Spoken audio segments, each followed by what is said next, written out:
안녕하십니까. 저는 30대 중반에 곧 결혼을 앞둔 예비 신랑입니다. 결혼을 앞두고 제가 지나온 지난 시간들을 돌이켜보니 새삼 감회가 새롭고 마음이 벅차오르는 게 어디에라도 털어놓고 자랑도 하고 싶어 이렇게 글을 쓰기 시작해봅니다.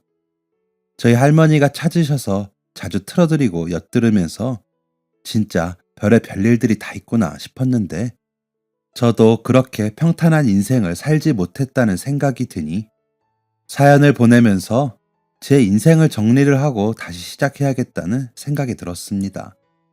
돌이켜보면 제 인생은 참 감사함이 가득한 삶이었습니다. 그 감사함이 씨앗이 되어 지금의 제가 있을 수 있었거든요.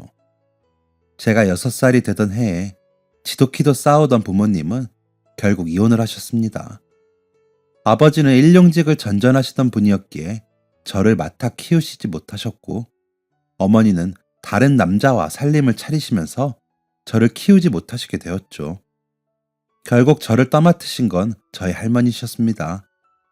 제가 7살이 되던 해에 어머니 손에 이끌려 할머니 집 앞에 울고 있던 그때부터 할머니와 둘이서 살게 되었던 거죠.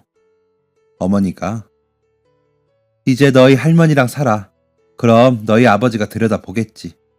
아주 너희 성씨들은 지긋지긋하다. 다신 보지 말자. 라는 말을 남기고 돌아서셨을 때 저는 하늘이 무너지는 것 같았습니다. 그 어린아이가 하루아침에 엄마를 잃었을 때 그 마음은 어땠겠습니까?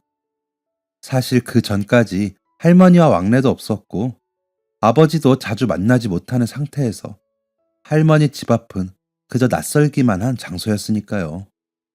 돌아서는 엄마를 잡지도 못하고 그렇게 그 자리에서 울고 있는데 조금 지나자 할머니가 나오셔서는 들어가자, 배고프지?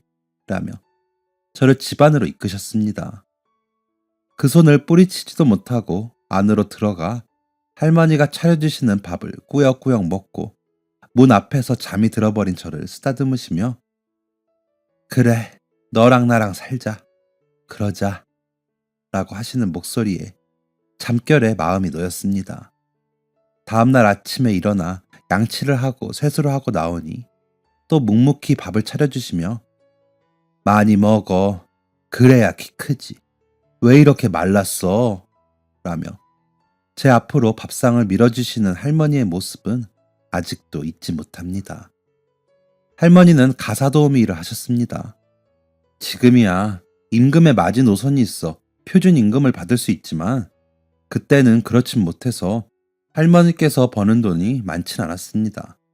일하시는 집에서 가지고 오시는 반찬들이 있어 먹는 것이 부족하진 않았지만 유치원을 가거나 학원을 다닐 정도는 형편이 되지 못했죠. 일하시는 곳에 아이들 옷을 버리는 것들 중에 제가 입을 만한 것들을 가지고 오시면 입고 새 옷을 사는 일은 꿈도 꾸지 못했습니다. 게다가 저를 돌보시느라 늦게까지 일을 못하신 탓도 있었던 것 같습니다. 쌀이 떨어질까 걱정을 할 정도는 아니었지만 군것질은 참아야 하는 정도였습니다. 할머니는 갑자기 떠맡은 저를 키우시는 게 힘드셨을 텐데 한 번도 힘들다고 내색하지 않으셨습니다. 하지만 할머니의 파스가 늘어갔기에 저는 알 수 있었습니다. 할머니가 일을 가시면 저는 혼자 집에 남아 TV를 보고 할머니가 오실 때까지 기다리는 게 일이었습니다. 할머니가 가져오신 책을 보기도 하고 장난감을 가지고 놀기도 했죠. 다들 버려놓고 내놓은 것들이라 상태가 좋진 않았지만 저에게는 둘도 없는 친구들이었습니다. 제가 학교에 들어가면서 그 시간들은 사라졌지만 지금도 그 시절을 생각하면 가슴이 저릿합니다. 친구도 없고 그 작은 방에 홀로 남아 할머니만 기다리던 제가 너무 안쓰러워 안아주고 싶은 마음이 들거든요. 할머니는 아직도 그때 이야기를 하시며 눈물을 흘리곤 하십니다. 할머니는 부지런히 일하셨지만 형편은 좋아지지 못했습니다. 저는 그런 형편을 탓해본 적은 없었지만 얼른 어른이 되고 싶다는 생각을 했습니다.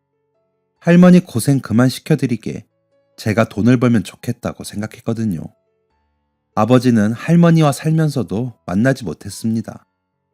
할머니와도 연락도 없이 지내셨기에 어떻게 사는 줄도 모르고 살았습니다. 그러다 보니 아버지와 어머니에 대한 원망이 커지더군요. 그러면서 할머니에 대한 고마움과 애정은 더 깊어졌습니다. 제 곁에 있는 사람이라고는 할머니뿐이니까요. 학교에 가서도 저는 적극적이지 못하고 혼자 지내는 시간이 많았습니다. 그런 저를 다른 친구들은 관심을 갖지 않더라고요. 저도 그냥 제 자리에서 해야 할 일들을 할 뿐이었습니다.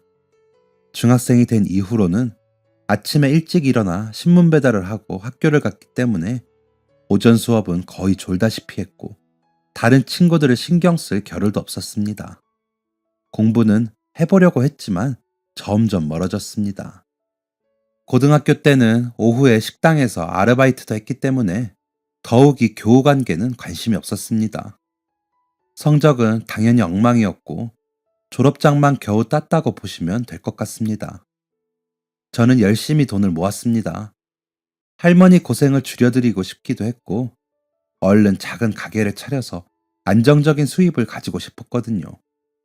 그날이 빨리 올수록 할머니가 일을 쉬시는 날이 더 가까워지는 것이기에 그 날만을 그리며 열심히 돈을 모았습니다.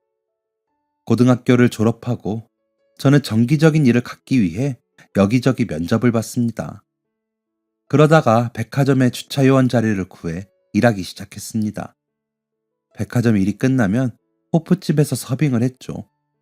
피곤했지만 통장에 잔고가 조금씩 쌓여가는 재미에 이겨낼 수 있었습니다. 고등학교 졸업 후 1년 정도는 그렇게 지냈습니다. 할머니께 생활비도 드릴 수 있어서 기분이 좋았습니다. 월세라도 보탤 수 있다는 게 기분 좋았습니다. 하지만 안 좋은 일은 한꺼번에 몰려오더군요.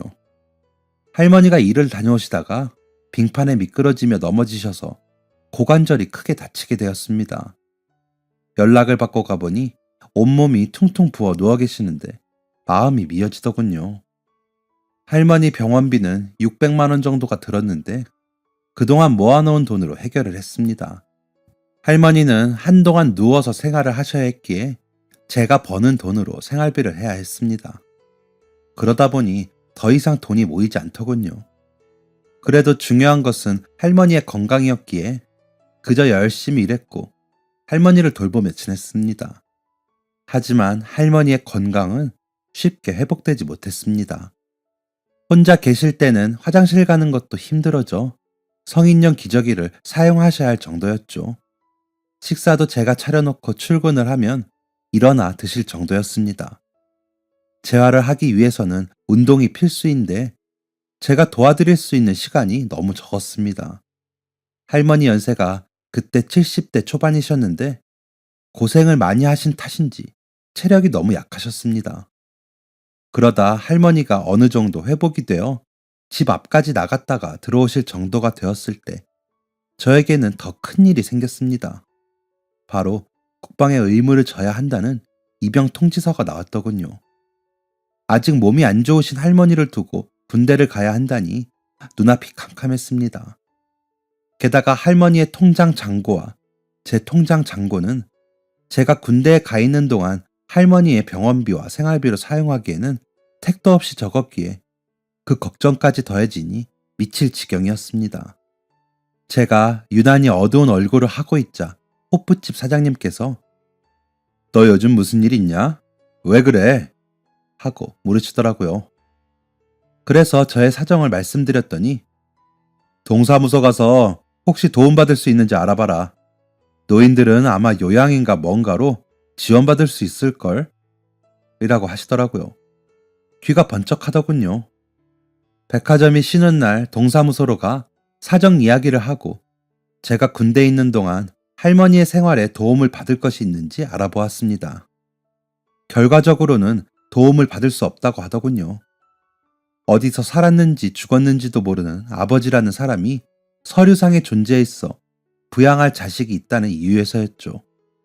조금의 희망이라도 가졌던 제 마음은 와르르 무너져 너덜너덜해졌습니다. 집으로 돌아와 할머니와 산책을 하는데 눈물이 나 걸으면서 울었습니다. 그런 저의 손을 할머니는 꽉 잡으시며 "할머니가 미안해. 할머니가 너무 오래 사나 보다. 미안해. 라고 하시는데 저는 감당하지 못하고 흑흑하고 울어버렸습니다. 그 눈물은 저를 위한 게 아니었습니다. 아버지에 대한 원망과 할머니에 대한 염려가 뒤섞인 눈물이었습니다. 입대 전날까지도 저는 여기저기 알바를 했습니다. 최대한 돈을 모아 할머니께 전달을 해야 했으니까요. 첫 휴가 때까지는 할머니가 지내실 수는 있을 것 같았습니다. 훈련소에 들어가 훈련을 받으면서도 할머니가 아른거려 마음이 아팠습니다. 너무 힘들고 고됐는데도 밤에 잠을 잘 수가 없을 정도였습니다. 자대 배치를 받자마자 할머니께 전화를 걸어 잘 있다는 소식을 전할 수 있다는 사실에 안도가 되더군요. 한 달여 만에 들은 할머니의 목소리는 더 기운이 없어지셨습니다.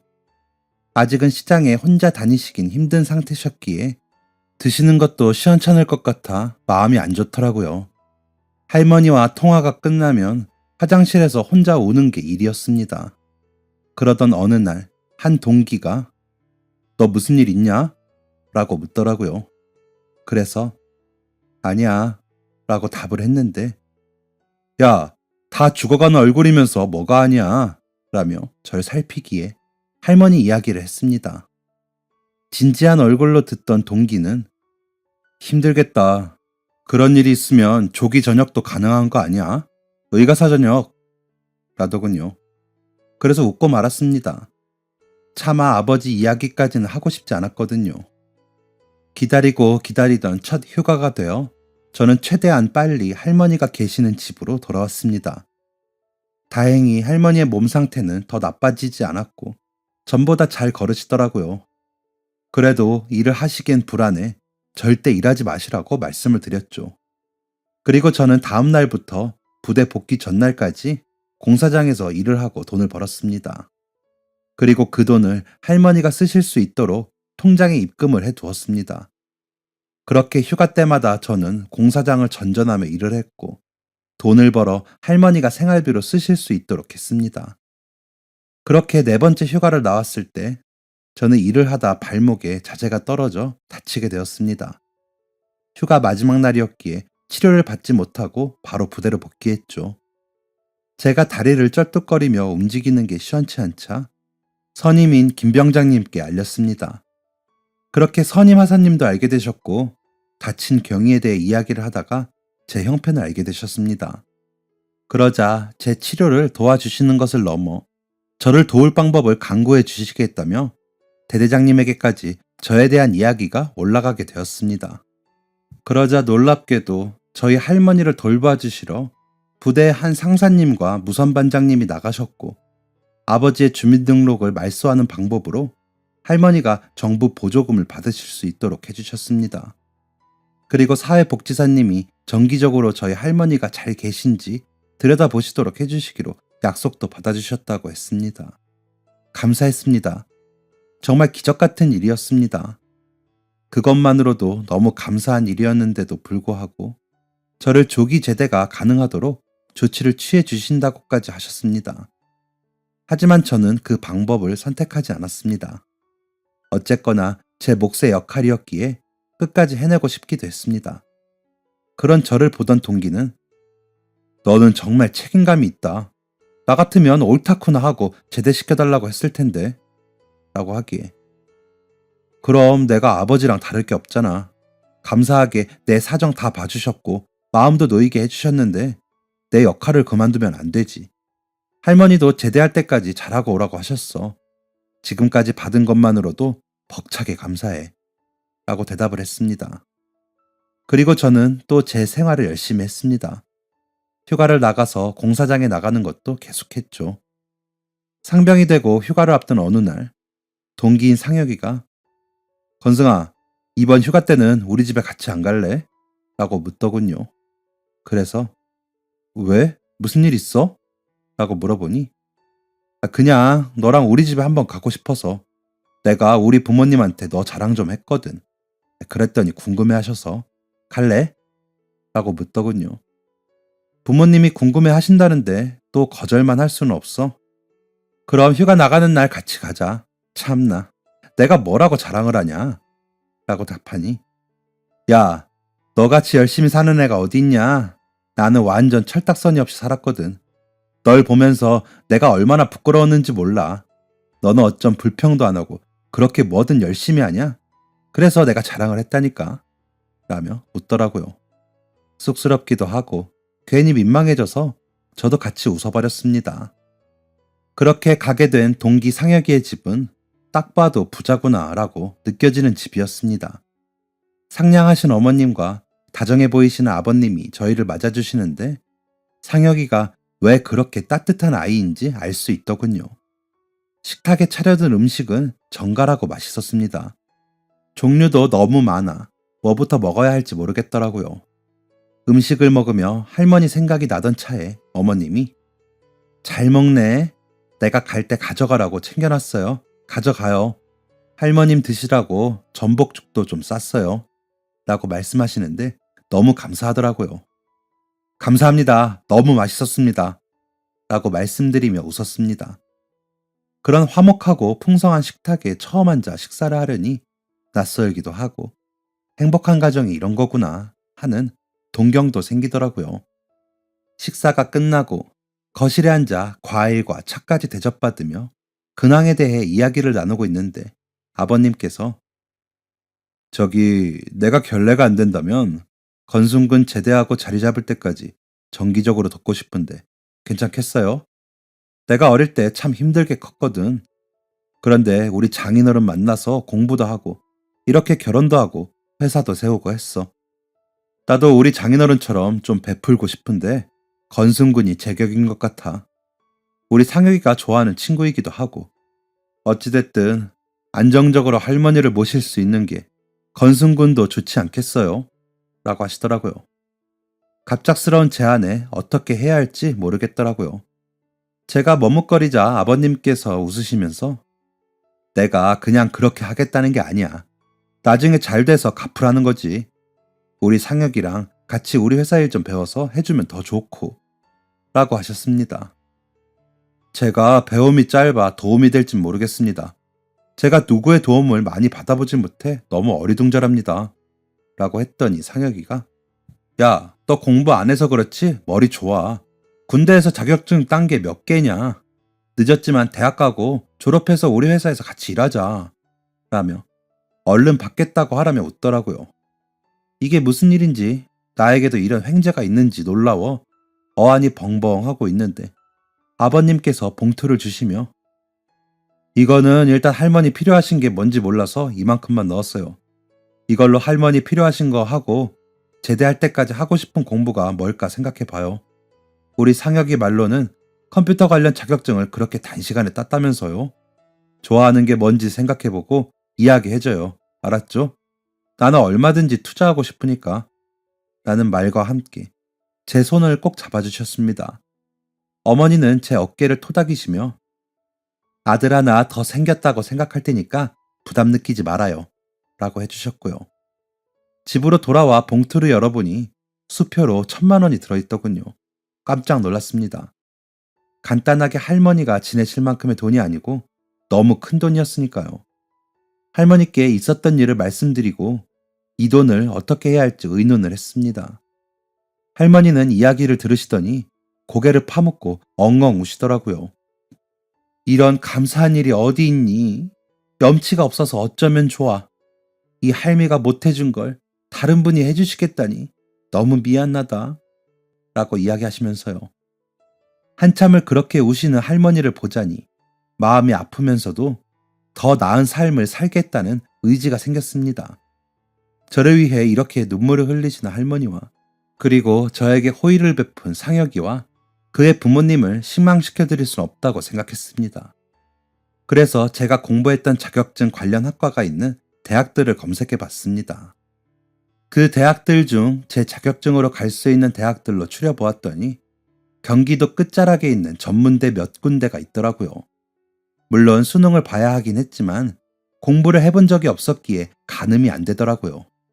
그래서 일단 도전해보기로 했습니다. 그래서 더 필요한 관련 자격증이 없는지 찾아보고 제대할 때까지 따기로 했습니다. 수능 공부는 상혁이가 도와주겠다고 하더군요. 상혁이는 서울 상위권 대학에 다니다 군대를 왔는데 정말 많이 알더라고요. 공부라고는 중학교 때 이후에 해본 적이 없으니 깜깜무식인 저에게도 설명을 잘해줘 대충은 알겠더라고요. 휴가를 나가서도 공사장에 가지 않고 할머니를 돌봐드릴 수 있어 너무 감사하고 행복했습니다. 이 감사함을 갚는 길은 노력하는 일 뿐이라고 생각했습니다. 그리고 해내야 했고요. 병장이 되자 마음이 조급해졌습니다. 그 사이 아버님께서는 할머니가 지내실 집을 구해주셨습니다. 은혜를 더 입게 된 것이죠. 전에 살던 동네에서 좀 더 아래쪽에 있는 빌라였는데 1층이라 할머니가 다니기도 좋으셨고 깨끗했습니다. 할머니 침대는 전동 침대로 바꾸어 주셨는데 일어날 때 너무 편하다며 좋아하시더라고요. 하지만 다 제가 빚을 지게 된 거라고 하시면서 아끼고 깨끗하게 써서 나중에 다 돌려드리자고 하시더라고요. 할머니가 더 좋은 환경에서 지내실 수 있어 감사했지만 마음은 점점 무거워졌습니다. 그래서 더 열심히 공부했습니다. 제대를 한 달 남은 시점에 수능 시험이 있었기에 더 열심히 했습니다. 그렇다고 군 생활을 열심히 안 하진 않았습니다. 그럴 수 없었죠. 대대장님을 비롯한 간부님들의 배려와 도움 또한 저에겐 큰 감사였으니까요. 그래서 훈련도 생활도 모두 열심히 했습니다. 그러기 위해선 정말 저를 깎는 노력이 필요했습니다. 그런 저를 위해 상혁이는 곁에서 저만큼이나 함께 노력해줬습니다. 그랬기에 제가 하는 그 노력마저도 저는 빚을 지고 있는 것이었습니다. 수능날 하루 전에 집으로 가 할머니와 자고 다음날 아침 일찍 일어나 할머니가 힘들게 싸주신 도시락을 가지고 수능장으로 향했습니다. 그날의 그 떨림은 아직도 잊지를 못합니다. 솔직히 자신 없었습니다. 최소 점수만 맞추자는 생각으로 시험을 치렀죠. 시험이 끝나고 한동안 그 자리에 앉아 기도했습니다. 제발 제가 은혜를 갚을 수 있는 기회를 갖게 해달라고 말이죠. 지금 생각해보면 허무맹랑한 행동이지만 그때는 너무 간절해서 그렇게라도 해보고 싶었습니다. 집에 돌아오니 맥이 풀려 아무 생각이 안 들더군요. 할머니께 시험이 어땠고 어떤 부분이 어려웠고 어디는 쉬웠고 그런 이야기를 하다가 잠이 들었습니다. 아침에 일어나 보니 제가 잤다는 것을 알 만큼 언제 골아 떨어졌는지 모르게 잤더라고요. 상혁이 아버님께 찾아가 인사를 드리고 부대 복귀를 하기 위해 아버님 회사로 찾아갔습니다. 제가 한다고 하긴 했는데 아버님이 만족하실 만한 결과를 낼 수 있을지 모르겠습니다. 실망시켜드리기 싫은데 마음처럼 쉽지 않네요. 라고 말씀드리자 건승군? 아니 건승아. 나는 너를 도울 수 있어 감사하고 있다. 너가 얼마나 열심히 하는지 상혁이가 전해줘서 다 알고 있어. 물론 이번에 실패할 수도 있어. 그런데도 너는 최선을 다했다. 그 노력을 잊지 마. 물론 실패하고 다시 도전하는 게 쉽지 않지. 그럼에도 너는 꼭 해낼 것을 믿는다. 꼭 이번이 아니어도 돼. 라며 제 손을 잡아주시는데 눈물이 났습니다.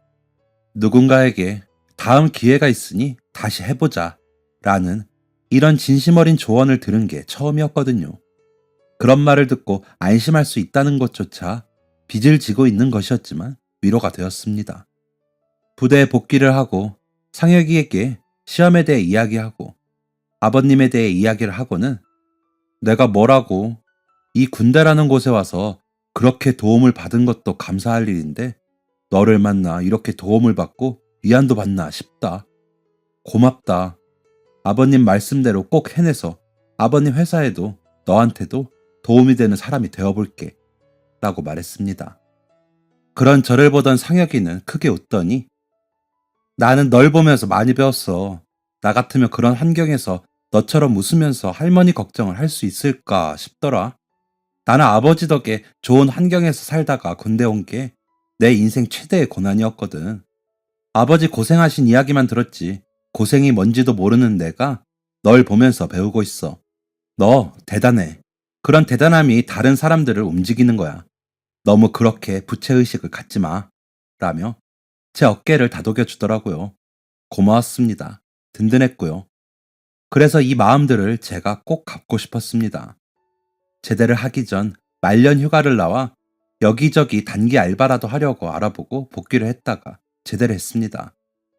제대를 하고 탄 버스는 또 그전과 다른 느낌이더군요. 상혁이와 상혁이 집에 가서 상혁이 부모님께 인사를 하고 식사를 하고 집으로 돌아와 할머니께 큰절을 하고, 할머니, 제가 받은 게 너무 많아서 앞으로 더 열심히 살아야 할 것 같아요. 할머니께도 효도할 테니까 제발 아프지 말고 오래오래 사세요. 라고 말씀을 드렸습니다. 할머니는 그런 저를 안아주시면서 우리 건승이 같은 아이를 할미가 얻어서 이렇게 신세를 지는 것만으로도 감사한데 무슨 효도까지 바라냐. 그냥 너 하고 싶은 거 할 수 있으면 이 할미는 다 좋다. 미안해. 라며 우시는데 마음이 이상하더라고요. 더 무거워졌다고 할까요? 성적이 더 신경 쓰였습니다. 수능 성적은 그다지 높은 점수는 아니었지만 다행히도 제가 가려는 대학의 전형에 부합하는 정도는 나왔습니다. 얼마나 다행이던지 진짜 하늘에 감사했습니다. 원서를 쓰고 합격 발표가 날 때까지도 얼마나 마음을 졸였는지 모릅니다. 다른 사람들은 그 대학에 뭘 그렇게까지 하냐고 할 수도 있겠지만 저에게는 서울대 가는 건 못지않게 느껴졌습니다. 합격을 확인하고는 기쁜 마음에 상혁이에게 전화하면서도 굉장히 떨렸던 것 같습니다. 상혁이는 그때도 진심으로 축하해주면서 야, 얼른 졸업해서 우리 아버지 같이 도와드리자. 부탁한다. 라는 이야기를 해주었습니다. 저를 낮춰보지 않고 대우해주는 그 태도에 저는 더 힘을 내게 되더라고요. 비록 야간 전문대이긴 했지만 제가 할 수 있는 것은 다 할 마음의 준비가 되었습니다. 상혁이 아버님은 등록금을 한 번에 붙이시고는 생활비는 내가 다달이 보내줄게. 다녀보고 더 공부하고 싶으면 편입도 하고 해. 그리고 할머니 생활하시는 거는 내가 더 자주 들여다볼 테니까 학교 생활 열심히 하고 라고 하시기에 아버님, 제가 아르바이트도 하면서 생활비는 벌어보겠습니다. 지금까지 도와주신 것만 해도 감사한데 더 신세질 순 없어요. 라고 답했습니다. 그러자 아버님은 건승이는 이런 면이 너무 기특해. 고맙다. 달라지지 않고 계속 씩씩하고 기특해줘서. 그런데 나도 건승이에게 약속한 게 있잖아. 그 말을 지킬 수 있게 해줘. 부탁이야. 라고 하시는데 온몸에 소름이 돋는 것 같더라고요. 세상에 제가 무슨 복을 받아 이렇게 좋은 분을 만나게 되었는지 모르겠더라고요. 그렇게 시작한 대학생활은 즐거웠습니다. 다른 친구들보다 나이가 있다 보니 더 열심히 생활하면서 성적 장학금도 받았습니다. 할머니는 그런 저를 보며 기뻐하셨습니다. 하지만 몸은 점점 더 안 좋아지셨습니다. 연세가 들수록 무릎도 안 좋아지시면서 거동이 힘들어지니 기력도 약해지셨습니다. 2년의 학교 생활을 마치고 졸업장을 받는데 너무 많은 생각들이 스치더라고요. 졸업을 하고 상혁이 아버님 회사에서 일할 수 있는 것도 꿈 같다고 느껴졌습니다. 더 나은 사람이 되어 은혜도 갚고 저처럼 어려운 사람을 도울 수 있다면 더 행복할 것 같았습니다. 그렇게 상혁이 아버님의 회사에 들어가 일하면서 매달 어머님 아버님께 선물을 했습니다. 아버님 회사는 프랑스를 비롯한 유럽의 회사들에 납품을 하시는 일을 했는데 저는 거래를 위해 개설해 놓은 서버를 관리하는 부서에서 일하게 되었습니다. 말이 부서지 저를 비롯한 과장님 한 분뿐인 부서라 항상 바쁘고 작업량은 많았습니다. 그래도 기쁜 마음으로 열심히 일했습니다. 저축금이 쌓여가는 재미도 있었죠. 할머니의 기력은 약해지셨지만 그 병원비를 제가 부담할 수 있어 감사했습니다. 아버님 회사에서 10년을 열심히 일했습니다. 회사는 규모가 점점 커졌습니다. 아버님은 경영인 잡지에도 나오셨죠. 그러던 어느 날 같이 일하시던 과장님이 건승씨, 혹시 코인이라고 들어봤어? 하시더군요. 그래서 들어는 봤죠. 과장님 그쪽에 관심 있으세요? 라고 답했더니 그런 게 대박이 나면 우리 같은 개미들도 부자 돼보는 거지. 안 그래? 라고 하시더라고요. 그런 이야기를 듣고 나니 또 그렇기도 했지만 요행은 바라지 말자는 생각도 있고 낯선 투자처에 두렵기도 해 웃고 말았습니다. 그런데 며칠 뒤, 건승씨, 진짜야. 이건 해야 돼. 나 며칠 사이에 얼마 벌었는지 알아? 라면서 보여주시는데 눈이 번쩍 하더라고요. 한 달 월급보다 많은 금액이 수익금으로 적혀 있는데 솔깃했습니다. 그래서 과장님이 말씀해 주시는 곳에다 조금 투자를 해봤습니다. 한 달 용돈 날린다고 생각했습니다. 그것도 경험이라고 생각하기로 저를 다독였죠. 사실 마음은 그렇지 않았지만요.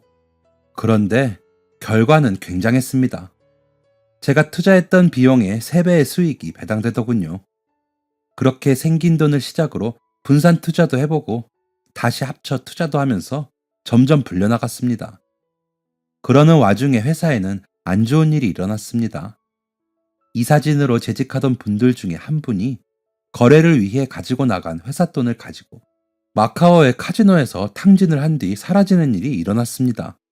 거래를 트기 위해 간 길이라 큰 돈을 들고 나갔고 그 돈이 없어지니 회사는 다른 부분에서도 문제가 생기기 시작했습니다. 거래하던 공장에서는 소문을 들어서인지 대금을 치르지 않으면 일을 하지 못하겠다며 매정하게 굴어 결국 납품을 못 맞추는 상황에 이르기도 했습니다. 아버님과 상혁이는 그 사람을 잡기 위해 경찰과 공조했지만 숨어있는 사람을 잡기란 좀처럼 어려웠습니다. 회사는 결국 부도 처리를 하며 파산에 이르렀고 아버님과 상혁이는 큰 빚을 떠안고 말았습니다. 저는 제가 할 수 있는 선에서 회사에 도움이 될 수 있는 것을 다 해보았습니다. 하지만 제가 도울 수 있는 것은 개미보다도 작은 만큼이더군요. 어머님은 몸져 누우셨고 상혁이는 전과는 다르게 초췌해졌습니다. 그런 상혁이에게 그동안 모아놓은 통장을 내밀며 일단 이거라도 보태서 해. 내가 이것밖에 못 줘서 미안하다. 그 이사 잡으면 좀 나아지겠지? 기다려보자. 라고 했더니 상혁이는 야, 이거 다 놔주면 너 할머니랑 어떻게 할래? 고맙다. 아무리 그래도 이렇게 전 재산을 주면 어떻게 해? 라며 힘없이 웃더라고요. 아버님은 약해지실 법도 한데 포기하지 않으셨습니다. 어떻게든 그 이사를 잡아 죗값을 받게 하고 싶어 하셨죠. 그러면서도 다시 재기하시려고 노력하셨습니다. 그런 면을 보자니 아버님이 성공하셨던 건 그냥 쉽게 된 건 아니더라고요. 저는 코인이 나름 선방하고 있었기에 조금씩 팔아 생활비를 했습니다. 그러면서 제 취업을 위해 알아보고 있었죠. 그런데 제 인생의 행운은 더 남았었나 봅니다. 제가 투자했던 코인이 정말 어마어마하게 급등하면서 투자했던 금액의 100배 이익을 보게 되었습니다. 그 무렵 코인으로 100억대 부자가 된 30대들에 대한 기사가 난 적이 있는데 그 사람들만큼 대박이 났습니다. 물론 그 사람들처럼 몇백억을 수익으로 얻지는 못했지만 그에 준하는 만큼 수익이 났습니다. 저는 그렇게 오른 수익금을 보는 순간 제가 해야 할 일을 깨달았습니다. 환전부터 했습니다. 통장에 꽂힌 돈을 확인하고 바로 아버님께 연락해 만나기로 약속을 했습니다. 그러고는 아버님께 통장을 내밀고 아버님, 이 돈으로 급한 거 막으시고 다시 시작해보시는 거 어떠세요? 라고 말씀드렸습니다. 아버님은 눈이 동그랗게 커지시더니 너 이 돈이 어디서 났니? 하시기에 말씀을 드렸습니다. 아버님은 손을 부들부들 떠시며 내가 아무리 그래도 이 돈을 어떻게 쓰니? 아니다, 아니야. 건승아, 고마운데 이건 네 복이다. 가져가서 할머니랑 더 잘 살아. 라고 하시는데 제가 무릎을 꿇으며 아버님, 제발 제가 도움이 되게 해주세요. 회사 파산해서 닫았지만 이대로 그만두기엔 아까운 회사잖아요. 우리 다시 해봐요. 그동안에 저 도와주신 거 제가 이렇게 갚을 수 있게 해주세요. 갚으라고 하셨잖아요. 라고 말씀드리니 우시더라고요. 그렇다고 이 돈을 다 쓸 수는 없다. 너의 뜻이 그렇다면 투자를 하는 걸로 하자. 그 투자를 내가 받아서 꼭 성공해 볼게. 고맙다. 라고 하시며 계속 우셨습니다. 아버님과 상혁이, 저는 다시 회사 문을 열었습니다. 전보다는 작은 규모였지만 다시 문을 열었다고 여기저기 명함 돌리고 유럽의 거래처에도 알리고 하느라 한동안 정말 바빴습니다. 저는 가장 큰 투자자 겸 이사로 승진도 했습니다. 아버님께는 50억을 보내드렸습니다. 물론 증여세까지 제가 확실하게 냈습니다. 할머니가 꼭 그분들 불편하지 않게 도울 수 있는 것 다 도우라고 하셨기에 그러려고 다 알아보았습니다. 남은 돈으로는 상혁이네와 저희가 나란히 살 수 있는 아파트를 사는 데 썼습니다. 상혁이가 살던 전에 집보다는 작지만 그런대로 지내시기 좋은 곳으로 샀죠. 역시나 세금까지 확실하게 냈고요. 어머님은 할머니를 더 가까이서 뵐 수 있다며 좋아해 주셨습니다. 저 없을 때 벌써 두 분이 친해지셔서 가까우시더라고요. 아버님은 수익금이 생기는 대로 어기는 법도 없이 배분을 잘해주셨고 지금도 그러고 계십니다. 아무래도 확실한 투자처를 찾은 것 같습니다. 그리고 그 이사라는 인간은 돈 떨어지자마자 공항으로 들어오는 것을 잡았습니다. 이미 돈이 없다며 딱 잡았다면서 감옥에 가겠다고 하더군요. 배상금으로 나온 금액도 갚을 길이 없다면서요. 미안한 기색도 없이 뻔뻔히 구는데 진짜 때리고 싶더군요. 법이라는 게 참 어쩔 때는 당한 사람보다 어긴 사람이 유리한 게 아닌가 생각이 들 정도로요. 하지만 출소해도 편히 살지 못하게 계속 압박은 해보려고 합니다. 알고 보니 근무하면서도 이런저런 불법을 많이 저질렀더라고요. 그래서 거래처 공장들이 빨리 등을 돌리기도 했고요. 아직 빚을 다 갚은 건 아니지만 해결하면서 회사는 꾸준히 성장 중에 있습니다. 저에게 돌아오는 배당금도 커지고 있죠. 여유가 생기고 나니 결혼을 해 할머니께 증손주를 안겨드리고 싶다는 생각이 들어 선도 보고 소개팅도 하고 그랬는데 임자를 못 만나다가 상혁이가 만나는 여자친구의 친구와 가까워지게 되었는데 그 친구와 오는 10월에 결혼을 하게 되었습니다. 상혁이와 합동 결혼식을 하자고 농담처럼 말했었는데 정말로 그렇게 하려고 합니다. 제가 친인척이 없는 것을 안 상혁이와 부모님들의 배려인 것을 알고 있기에 감사한 마음뿐이죠. 앞으로 더 열심히 살아야 할 이유가 충분하죠. 은혜도 갚고 빚도 갚아 기분도 좋고 마음도 편해졌습니다. 하지만 앞으로 저는 더 많이 돈을 벌고 싶습니다. 그래서 저처럼 어려운 처지의 사람들을 아버님처럼 멋지게 아낌없이 돕고 싶거든요. 그런 마음을 결혼할 새 신부도 이해해 주어 그 부분에 뜻을 맞춰진 게 저는 제일 좋은 것 같습니다. 할머니 더 잘 모시고 더 열심히 일하는 사람이 되겠습니다. 지금까지 제 다짐을 읽어주셔서 감사합니다. 모두들 포기하지 마시고 열심히 사시면 지금의 고통은 다 해결될 겁니다. 그러니 다들 행복한 삶을 위해 힘내세요. 감사합니다. 지금까지 사연 들어주셔서 감사합니다. 사연이 재밌으셨다면 구독과 좋아요를 눌러주세요. 감사합니다. 안녕히 계세요.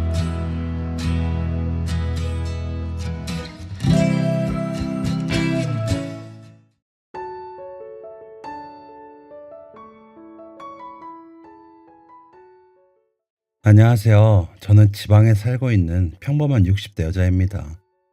2022년 새해가 밝은 것이 엊그제 같은데 벌써 설날이 다 되었네요. 지금 제 사연을 듣고 계신 여러분 모두 새해 복 많이 받으시고 기쁨과 행복이 가득한 한 해를 보내시기 바랍니다. 저는 지금 명절을 맞이하여 모처럼 저희 집에 찾아온 저희 네 아이들과 함께 즐거운 시간을 보내고 있답니다. 아까 전에는 다 같이 둘러앉아 만두도 빚었죠. 큰아이는 반듯한 자신의 성품을 닮은 완벽한 만두를, 시원시원한 성격의 둘째 아이는 자신을 그대로 닮은 큼지막한 만두를, 셋째 아이는 자신의 고운 얼굴만큼 예쁜 만두를, 막내는 막내답게 작고 귀여운 만두를 만들었어요. 그 모습을 지켜보며 저는 흐뭇하기 그지없었답니다. 사실 제 아이들은 이미 훌쩍 자라서 훌륭한 어른이 된 지 오래지만 제 눈에는 아직 아기 같기만 하네요. 그런데 사실 저희 네 아이들 중 셋째와 막내는 제 친자식은 아니랍니다. 하지만 이 아이들은 분명한 제 자식들이기도 하죠. 그게 도대체 무슨 말이냐고요? 이렇게 설명드리면 어떨까요? 저는 저와 제 아이들의 사이는 아마 기적일 것이라고. 먼저 아이들에 대해 말씀드리기 전에 제가 살아온 이야기를 들려드리겠습니다. 저는 9살이 되던 해에 엄마를 잃었습니다. 엄마의 병명은 위암이었지만 제 가정사를 아는 모든 사람들은 다 알고 있었습니다. 엄마를 죽게 만든 것이 바로 제 아버지라는 것을 말이죠. 저희 아버지께서는 동네에 소문난 바람둥이셨습니다. 틈만 나면 총각인 척하고 나가서 아가씨들과 질펀한 밤을 보내곤 하셨죠. 그렇게 아버지께 속은 여자들은 저희 집에 찾아와 애꿎은 엄마의 머리채를 붙잡고 흔들기도 했습니다. 어느 날은 자신이 아버지의 애인이라며 새빨간 립스틱을 바른 다방 마담이 집까지 찾아온 일도 있었습니다. 그 다방 마담은 저희 엄마에게 아버지와 이혼하라고 당당히 요구하기도 했었죠.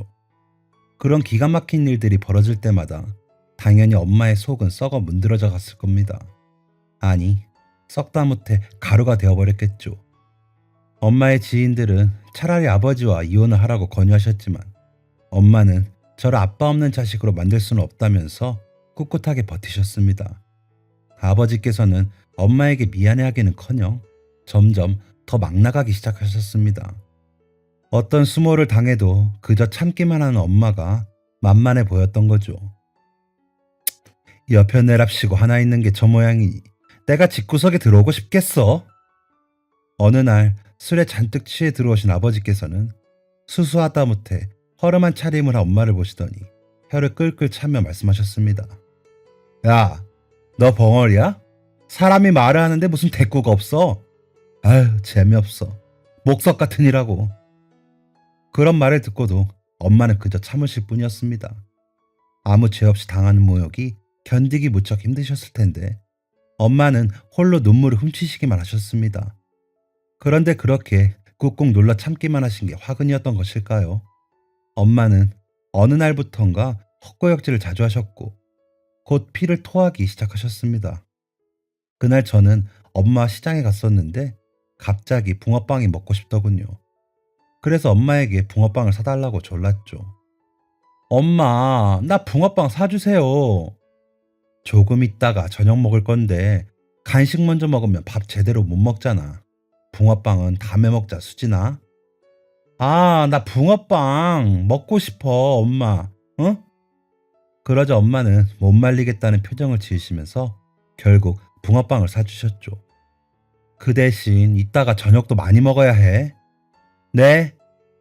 엄마는 붕어빵을 맛있게 먹는 저를 보시며 빙긋 웃으셨습니다.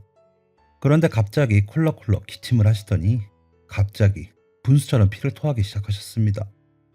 엄마는 급기야 정신을 잃고 쓰러지셨고 곧장 병원으로 실려가셨습니다.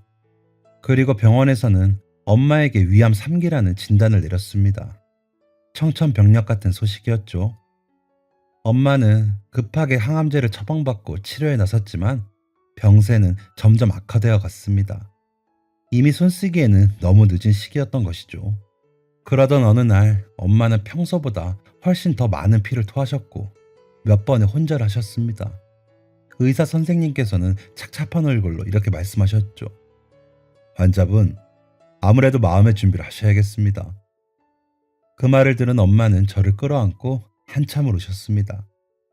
수진아, 우리 수진이 불쌍해서 어떻게 하니? 의사 선생님, 제발 저 좀 살려주세요. 제가 이렇게 떠나고 나면 우리 딸아이 어떻게 하나요? 제발요. 이렇게 부탁드릴게요. 저 좀 살려주세요. 네? 엄마는 금방이라도 바스라질 것 같은 파리한 몸으로 바닥에 무릎까지 꿇고서 의사 선생님께 매달리셨습니다. 환자분, 정말 죄송합니다. 뭐라 드릴 말씀이 없습니다. 그러자 엄마는 이번에는 두 손을 모아 싹싹 비시며 말씀하셨습니다. 뭐든지 할게요. 제발 1년만, 아니 6개월만이라도요. 그래, 수술. 저 수술 받을게요. 그럼 되지요? 그럼 저 살 수 있죠, 선생님? 하지만 의사 선생님께서는 고개를 저으셨습니다. 이미 다른 장기로까지 암이 전이가 된 상태여서 죄송합니다. 엄마는 그 말을 들으시고 맥이 빠지셨는지 그만 쓰러져 버리셨죠. 잠시 후 겨우 정신을 차린 엄마는 제 손을 잡고 힘겹게 말씀하셨습니다. 우리 수진이 저녁은 먹었어? 저는 울면서 대답했습니다. 아니, 엄마, 나 아직 저녁 안 먹었어. 엄마 배고파? 우리 같이 밥 먹을까? 엄마는 힘겨우신지 스르륵 눈을 감으시며 말씀하셨습니다. 우리 수진이 밥 잘 챙겨 먹어야 되는데 엄마가 나가서 수진이 좋아하는 붕어빵이라도 사다가 줘야 되는데. 그리고는 한참을 말씀이 없으셨습니다. 저는 엄마의 몸을 흔들며 엄마를 불러보았습니다. 엄마? 엄마? 엄마? 엄마 일어나! 눈 좀 떠봐 엄마! 하지만 엄마는 다시는 눈을 뜨지 못하셨습니다. 엄마, 엄마. 엄마의 장례식장에서 저는 엄마만 부르며 하염없이 울었습니다. 엄마를 잃기에 저는 너무 어린 나이였고 엄마는 제 세상의 전부였으니까요. 그런 저를 보며 아버지께서는 혀를 끌끌 차셨습니다. 아우, 그만 울어. 듣기 싫어 죽겠어. 지엠이랑 청승 맞은 것까지 닮았어 아주. 그 뒤로 저는 아버지의 눈치가 보여 슬픔조차 제대로 표현할 수 없었습니다. 그렇게 허망하게 엄마를 보낸 뒤 채 한 달도 지나지 않아서 아버지는 둘째 부인을 들이셨습니다. 그와 함께 제 끔찍한 악몽도 시작되었죠. 뒤바뀐 환경에 적응할 틈도 없이 곧 배다른 동생들이 태어났고 새엄마는 동생들과 저를 눈에 띄게 차별하기 시작했습니다. 동생들이 따뜻한 밥 먹고 공부를 하는 동안 저는 새엄마가 시킨 설거지며 빨래, 각종 집안일들을 하며 식모처럼 살아야 했습니다. 딸이 이런 일을 당하는데 아버지가 그 꼴을 보고 가만히 있었냐고요? 네, 가만히 있었습니다. 아니, 아버지는 오히려 새엄마보다 더 저를 멸시하고 구박하셨죠. 그 중에서도 아직까지 비수처럼 제 마음에 박혀있는 일화가 하나 있습니다. 어느 날 새엄마의 언니, 그러니까 저에게는 이모가 되는 사람이 저희 집에 놀러 온 적이 있습니다. 이모는 자신의 딸을 데리고 왔는데 그 딸은 저를 무시하면서 제 물건들을 함부로 들추고 만졌습니다. 이거 내 거야. 만지지 마. 저는 그러지 말라고 말려봤지만 들은 척도 하지 않더군요. 오히려 제 가슴을 후벼 파는 말을 하더군요. 되게 치사하게 구네. 너 어차피 이 집 딸도 아니잖아. 뭐? 저는 어안이 벙벙해져서 물었죠. 다시 말해봐. 너 지금 뭐라고 했어? 흥? 내가 다시 뭔 말할 줄 알고? 너 이 집 딸 아니잖아. 너 두고 봐. 우리 아버지한테 다 일러줄 거니까. 저는 씩씩거리며 방문을 열고 나가 바로 아버지께 달려갔습니다. 아버지, 글쎄 제가 나보고 이 집 딸이 아니래요. 저는 아버지께서 저 못된 사촌 계집애를 크게 혼내주실 거라고 기대했습니다. 아무리 저한테 크게 정이 없는 아버지라고 해도 그래도 자기 딸이 저런 말도 안 되는 모욕을 당했다는데 가만히 계시지 않을 거라고 믿었죠. 하지만 돌아온 아버지의 반응은 냉랭하게 그지없었습니다. 조수진, 별것도 아닌 걸로 집안 시끄럽게 하지 마라. 아버지. 저는 충격을 받아 말문이 막혀버렸습니다. 아우, 저리 비켜. 귀찮게 하지 말고. 그렇게 아버지께서는 그렇게 망부석처럼 서 있는 저를 휙 밀쳐버리시고는 담배를 태우시러 나가버리셨습니다. 제 뒤에서는 새엄마와 사촌 여자애의 비웃음 소리가 들리더군요. 예, 두고 보라며. 이게 다야? 웃겨 정말. 저는 아무 말도 없이 집 밖으로 나가버렸습니다. 그리고 해가 질 때까지 집 안으로 들어가지 않았죠. 집으로 돌아가면 그 여자의 얼굴을 또 마주칠지도 모르는데 너무 창피하고 비참해서 그럴 용기가 나지 않았습니다. 그렇게 깜깜한 밤이 되도록 집 앞 놀이터 그네에 앉아있는데 아무도 저를 찾으러 나오지 않더군요. 그날로 저는 마음의 문을 닫아버렸습니다. 가족에 대한 일말의 기대조차 모두 버렸죠. 그저 함께 살기만 할 뿐 저는 망망대해에 홀로 떠있는 섬처럼 철저히 고립되어 지낼 뿐이었습니다. 저는 학교를 다니면서 그 흔한 소풍도 수학여행도 가지 못했습니다. 새엄마는 늘 이렇게 말했습니다. 소풍? 그럴 돈이 어디 있니? 먹고 죽으려고 해도 없어.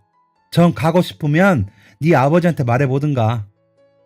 그리고 당연하게도 저는 대학도 가지 못했죠. 제가 대학교에 가고 싶다고 말하자 새엄마는 딱 잘라 거절했습니다. 이만큼 키워줬으면 이제 돈 벌어서 집안에 보탬이 될 생각을 해야지. 네 동생들 학비며 우리 5식구 생활비며 그게 다 얼만 줄 아니? 대학은 무슨? 예, 꿈도 꾸지 마. 그렇게 저는 유치원 선생님이 되고 싶었던 어린 시절의 꿈을 포기하고 고등학교를 졸업하기도 전에 동네에 있는 세탁소에서 일을 하기 시작했습니다. 일을 배우기 시작한 지 얼마 되지 않았던 어느 날 저는 서툴게 다리미질을 하다가 손을 대인 적이 있었습니다. 가족들은 저의 다친 손을 보고도 역시 아무런 관심도 걱정도 없었고 저는 홀로 쓸쓸히 약국에 가봐야 했죠. 저기 화상 연고랑 밴드 좀 주세요. 어머, 손 너무 아프겠다. 아예 병원 가봐야 하는 거 아니에요? 약사는 제 다친 손을 보더니 호들갑을 떨며 말했습니다. 그 호들갑을 떠는 목소리에 약국에 먼저 와 있던 다른 손님이 저를 돌아보더군요. 그런데 그분은 저희 세탁소에 가끔 들르곤 하던 방앗간 남자였습니다.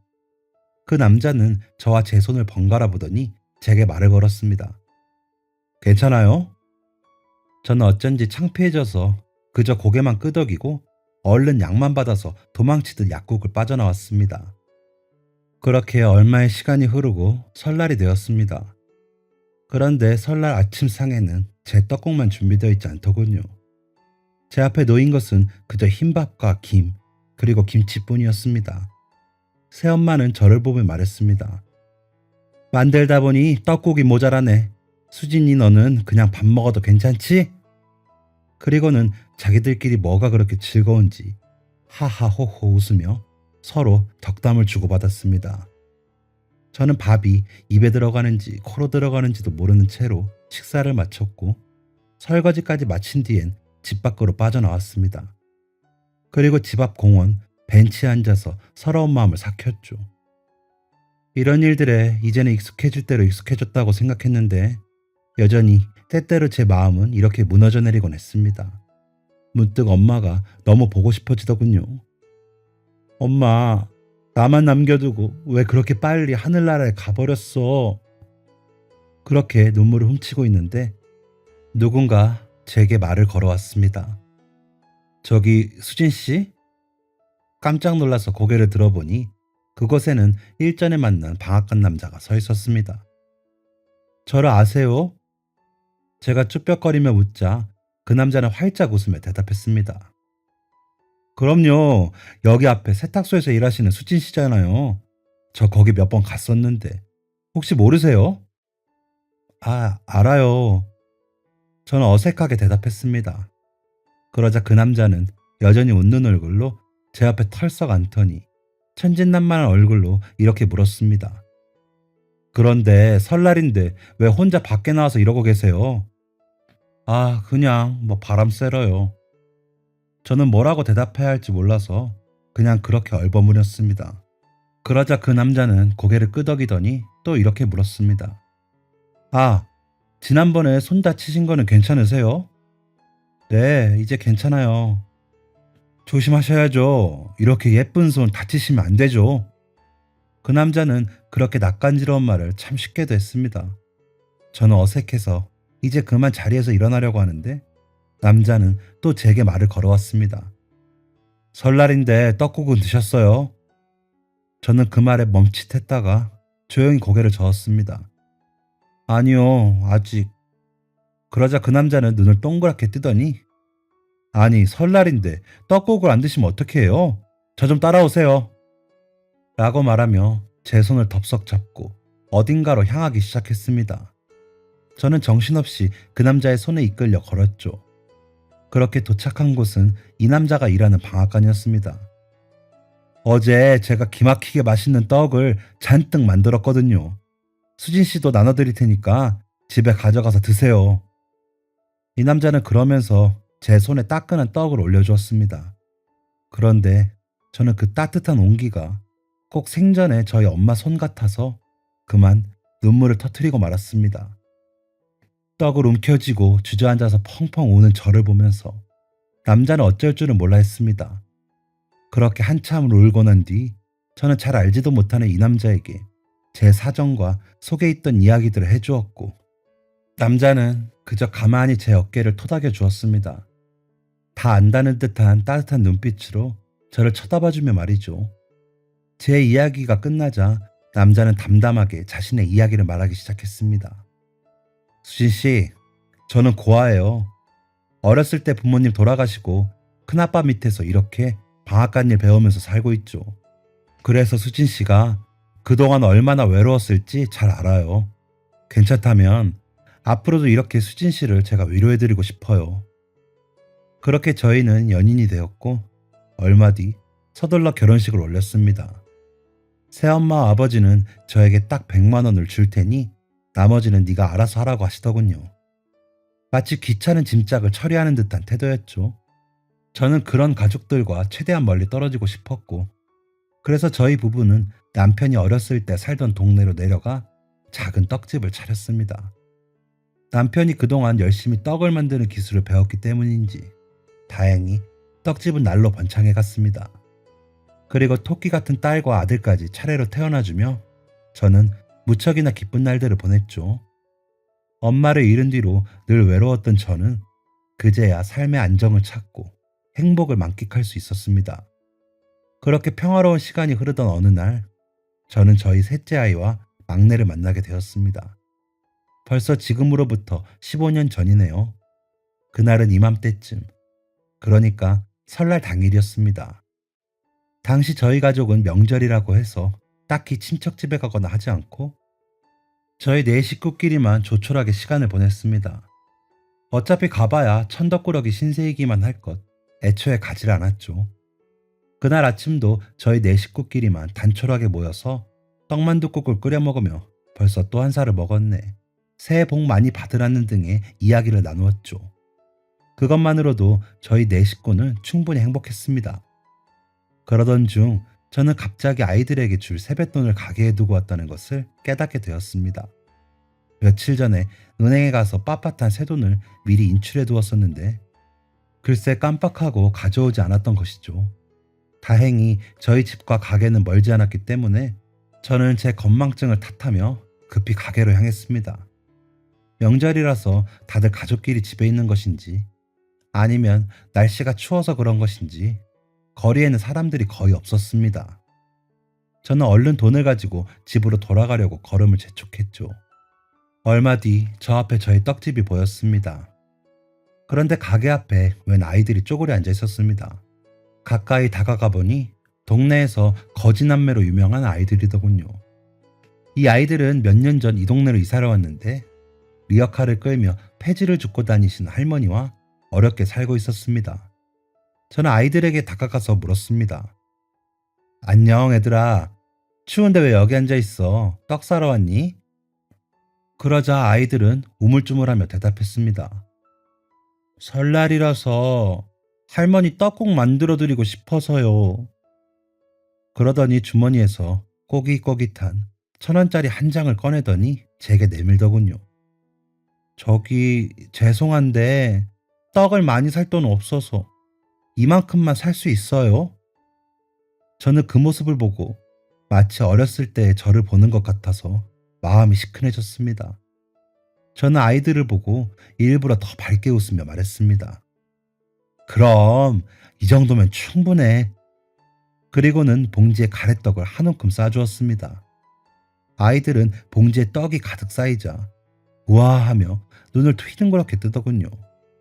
저는 그런 아이들을 안쓰럽게 쳐다보다가 문득 어떤 생각이 들어 이렇게 물었습니다. 참, 그런데 너희 떡국 끓일 줄 알아? 그러자 아이들은 조심스럽게 고개를 저었습니다. 당연히 알 리가 없겠죠. 아이들은 고작 초등학교 4학년, 5학년쯤 되어 보였으니까요.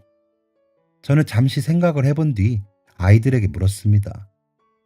있잖아, 너희들 아줌마 좀 도와줄래? 착한 아이들은 무엇인지 묻지도 않고 고개를 끄덕이더군요. 아줌마가 아침에 모르고 떡국을 너무 많이 끓여서 말이야. 너희가 조금 가져가주면 좋을 것 같아서. 이왕이면 맛있게 먹어주면 더 좋고. 저는 아이들을 저희 집으로 데려가며 이렇게 말했고 그 사이에 남편에게 자초지종을 설명하는 문자를 보내놓았습니다. 그렇게 아이들은 얼떨결에 저희 집에 오게 되었죠. 현관문을 열자 남편과 저희 아들, 딸은 웃으면서 처음 보는 아이들을 반겨주었습니다. 저는 냄비에 떡만둣국을 가득 담아서 아이들 손에 쥐어주었습니다. 그리고 아이들의 주머니에 작은 세뱃돈도 넣어주었죠. 아이들은 연신 감사하다고 말하며 허리를 꾹뻑 숙이고 돌아갔습니다. 저는 그날 밤 잠들기 전 남편에게 말했습니다. 여보, 당신이랑 상의도 없이 아까 낮에 그 아이들 데려와서 놀랐지? 그런데 그 아이들은 보는데 꼭 어렸을 때 나를 보는 것 같았어.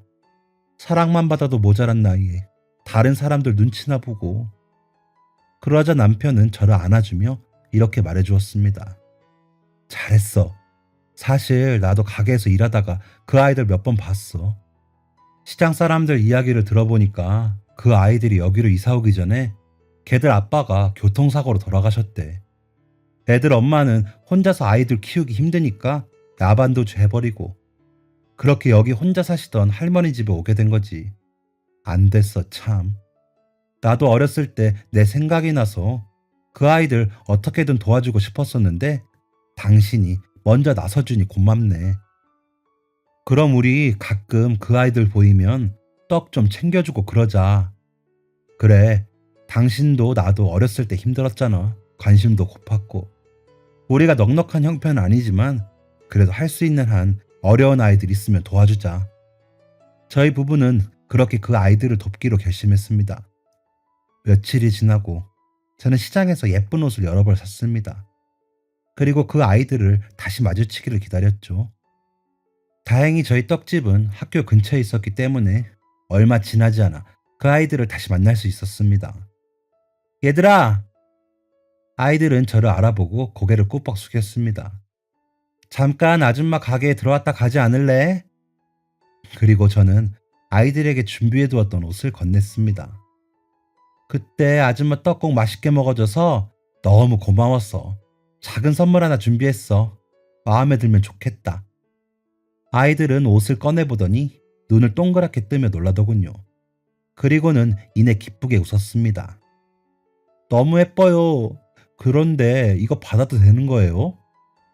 아이들은 마음에 드는 선물을 받고도 쭈뼛거렸고 그런 모습은 제 마음을 아프게 했습니다. 아줌마는 말이야.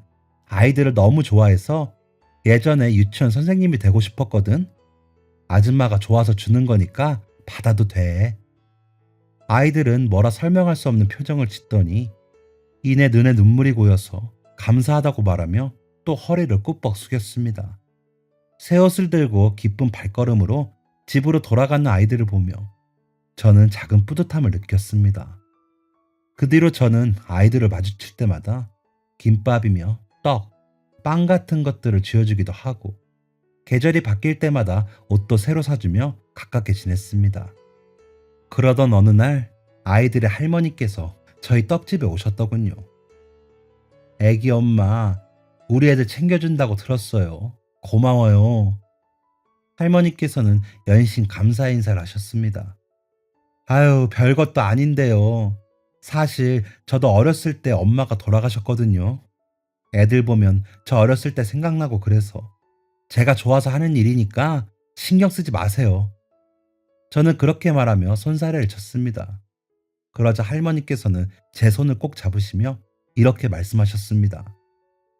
그랬구먼. 애기 엄마도 그 힘든 세월 이겨내느라 고생 많이 했겠어. 그래도 이렇게 성품 좋게 잘 자랐으니 하늘에 계신 어머니께서 마음 놓으셨겠네.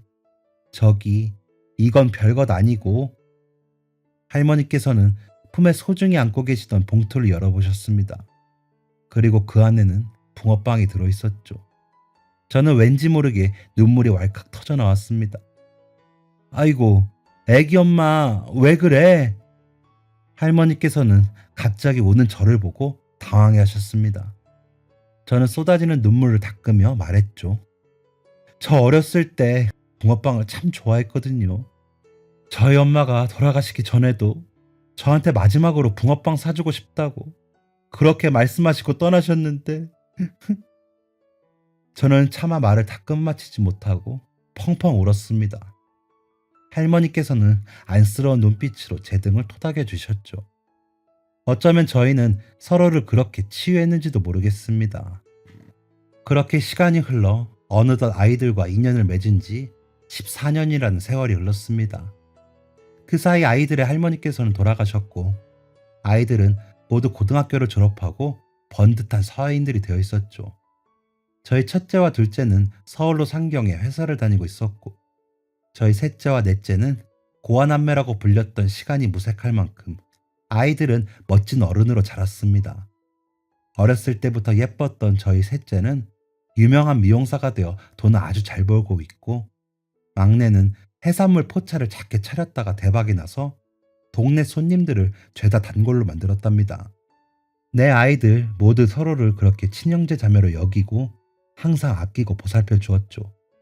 그렇게 저희 6식구는 다복하게 생활하고 있었답니다. 그러나 행복은 한순간에 깨져버리는 것이더군요. 그날 저는 추운 날씨 탓인지 잔기침을 하고 있었습니다. 당신 정말 괜찮아? 감기 더 심해지기 전에 병원 가봐야 하는 거 아니야? 아유, 됐어요. 약 먹고 좀 자면 돼. 그런 저를 걱정스럽게 보던 남편은 따뜻한 차라도 마시라며 전기포트에 물을 끓였죠. 저는 그렇게 남편이 준비해준 차를 마시고 잠이 들었습니다. 그런데 꿈에 저희 엄마가 나오시더군요. 저는 반가운 마음에 이것이 꿈이라는 것도 있고 엄마에게 안겼습니다. 엄마, 너무 보고 싶었어요. 그런데 엄마는 저를 냉정하게 떼어놓으시더니 이렇게 말씀하셨습니다. 수진아, 정신 차려. 저는 이 상황이 이해가 되지 않아서 고개를 갸웃거리는데 엄마는 이번에는 무서울 정도로 저를 다그치셨습니다. 정신 차려, 조수진! 저는 엄마의 고함에 깜짝 놀랐고 그 순간 잠에서 깨어났습니다. 그런데 뭔가 이상했습니다.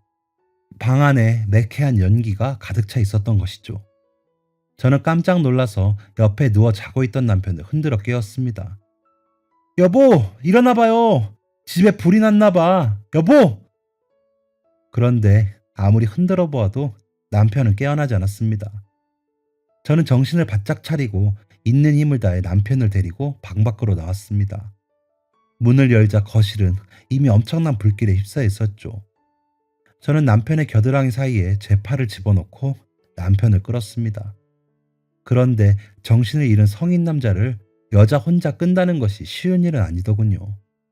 몇 번이나 남편을 놓치고 나서야 저는 겨우 집 밖으로 빠져나올 수 있었습니다.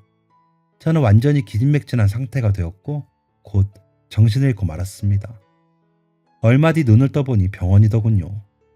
아이들이 걱정스러운 얼굴을 하고 저를 내려다보고 있었습니다.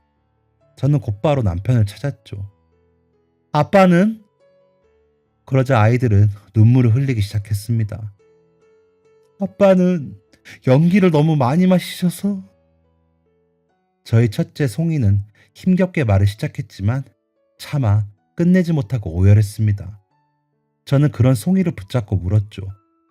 연기를 너무 마시셔서. 그래서 송이야, 너희 아빠 괜찮으신 거지? 응? 지금은 치료받고 괜찮아지셨지? 울지만 말고 대답 좀 해봐.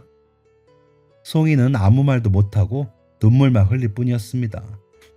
그러자 저희 셋째가 대신 말을 하더군요. 아저씨, 돌아가셨어요.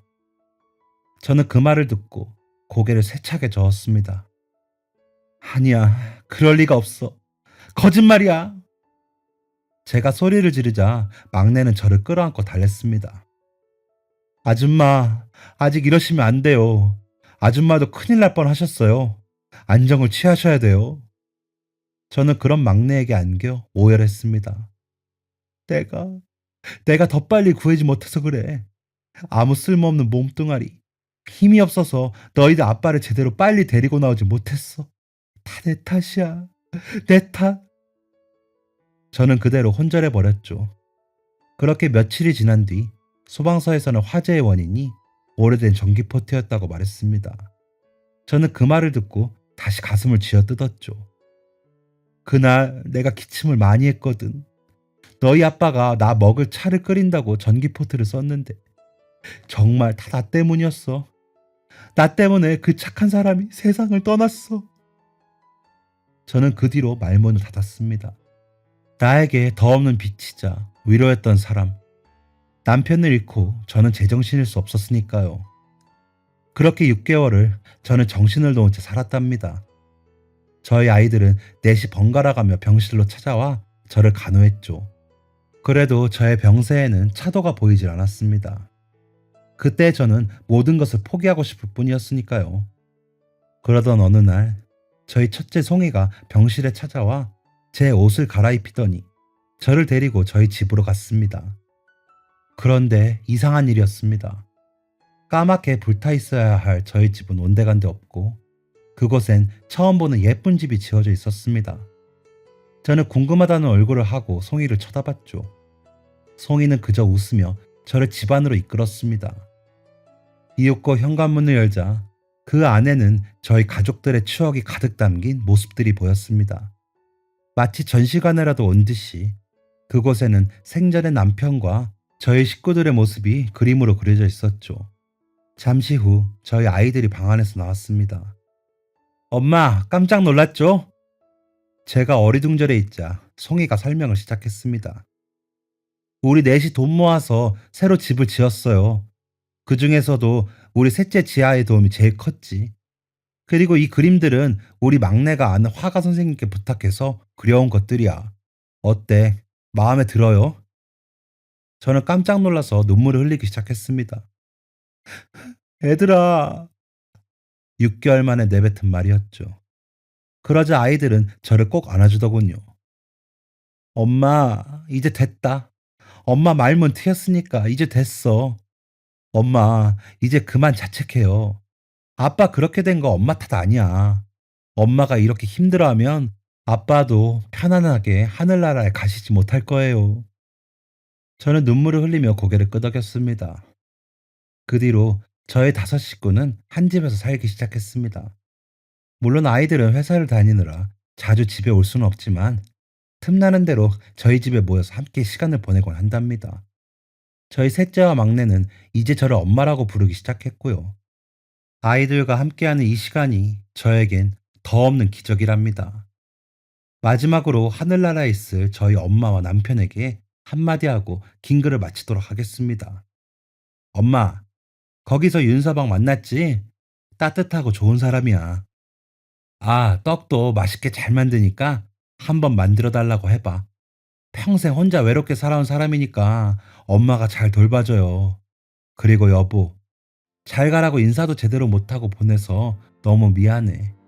거기선 아프지 말고 나는 여기서 아이들과 잘 지내고 있으니까 걱정하지 말고 자주 내 꿈속에 찾아와주고 알았지? 다시 만나는 날까지 모두 건강해야 해요. 사랑해요. 지금까지 제 사연 들어주신 여러분 모두 감사합니다. 남은 연휴 마무리 잘하시고 가족들과 따뜻한 추억 많이 만드세요. 새해 복 많이 받으시고요. 지금까지 사연 들어주셔서 감사합니다. 사연이 재밌으셨다면 구독과 좋아요를 눌러주세요. 감사합니다. 안녕히 계세요.